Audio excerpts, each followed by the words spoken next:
thanks for tuning in. Today we're going to talk a little bit about these F2s, Nacionales de Mexico. Made in Mexico City, die-cast. You may think of an All-Nation or a EMC, but these are different.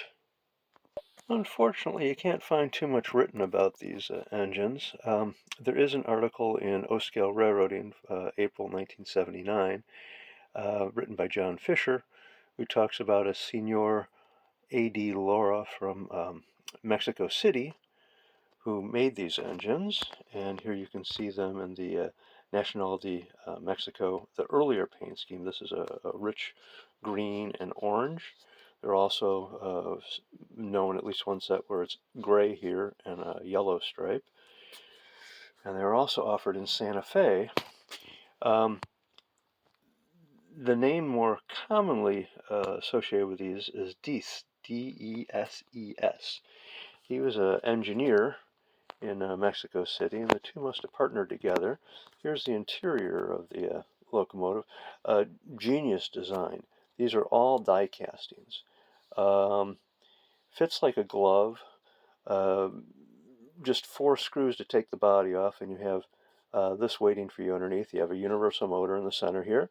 You can pop the tops off here. They were most of them went out with outside or inside third rail, so they were 3 rail with you can see the tin plate couplers here. Big E unit here on the reverse, so they were trying to get into the tin plate market. On the top of the engine here, you can see where the slot was for the E unit. In the article, they do talk about possibility of 2 rail. This is the only set that I've found so far that's 2 rail. Easy conversion, very easy conversion.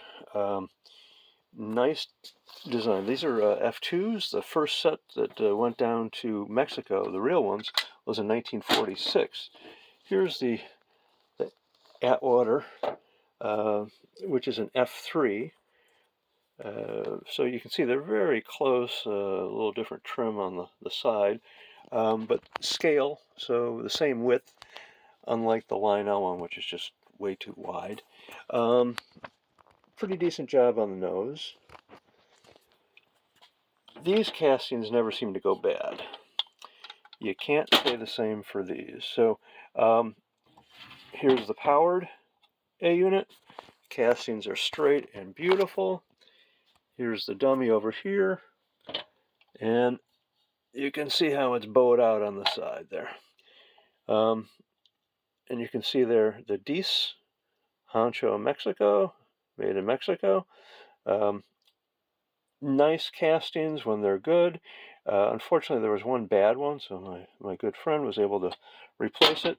But so you have castings like this, and this just went totally to pot. But this was the only interior casting that was bad. The rest are all solid, other than the side they're having a bow. So interesting pieces. They did try to crash into the tin plate market, but they're just didn't take hold. They were supposedly around $55 for a powered unit like this, which was probably a little pricey at the time. Depending on which articles you read, either they came out in the mid-50s or the 60s. The earliest that I found for this paint scheme, Prototypical, so far is the 60s. So I don't know when this paint scheme first came on. That could help date the engines. So we'll put them back on the track, and you can watch them run. Thank you. So along with the engines here, again, you can see the straight casting here, the bowed casting there on the dummy. We have a really neat looking Borden's milk tank car here. Scratch built 1945.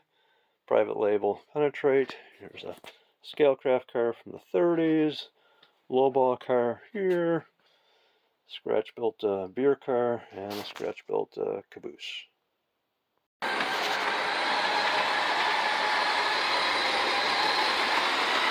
Thank you very much. Enjoy the trip south of the border. And we had a border.